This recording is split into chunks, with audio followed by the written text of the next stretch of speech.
Napakasaya nga ni Janine Gutierrez na sinorpresa ang kanyang boyfriend na si Jericho Rosales sa kanilang African trip. Sa hotel nga na kanilang tinuluyan ay nag-organize ng sorpresa itong si Janine Gutierrez para dito kay Jericho.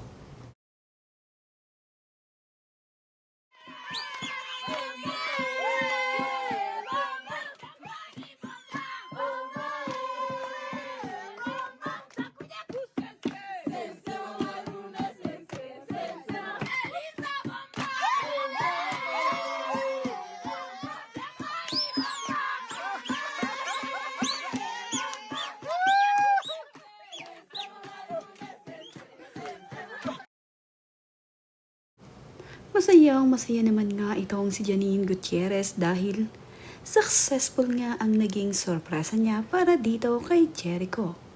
Hindi naman nga inaasahan ni Jericho Rosales na mayroong sorpresang naghihintay para sa kanya.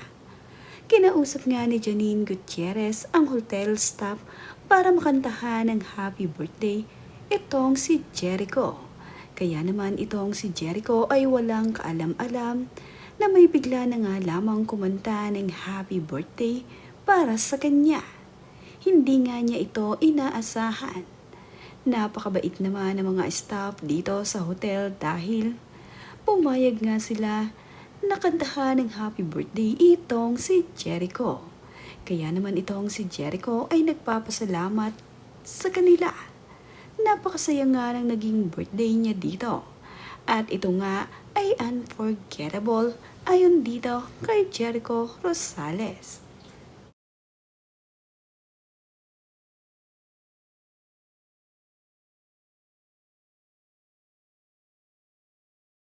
Tanzania, thank you so much. I'll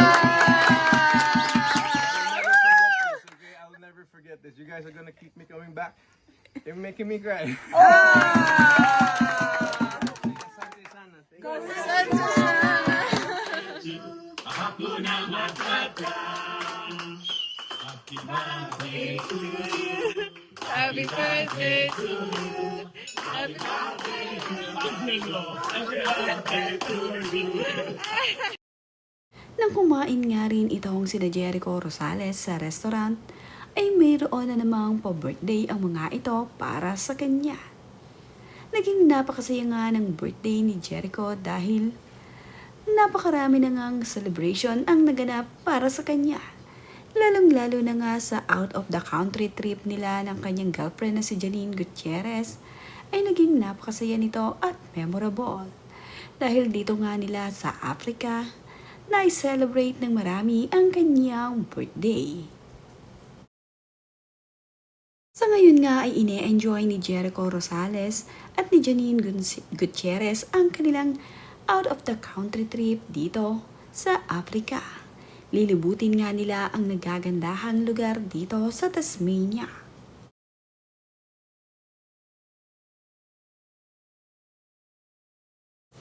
Ayon nga dito kay Jericho Rosales ay 3 beses nga raw niyang na-celebrate ang kanyang birthday. Kaya naman, sobrang saya ni Jericho. At sa kanilang layover nitong nakaraan, ay dito naman nga sa Istanbul sila nag-layover ni Janine Gutierrez. At dahil nga 13 hours ang kanilang layover dito sa Istanbul, ay naglibot-libot muna silang dalawa.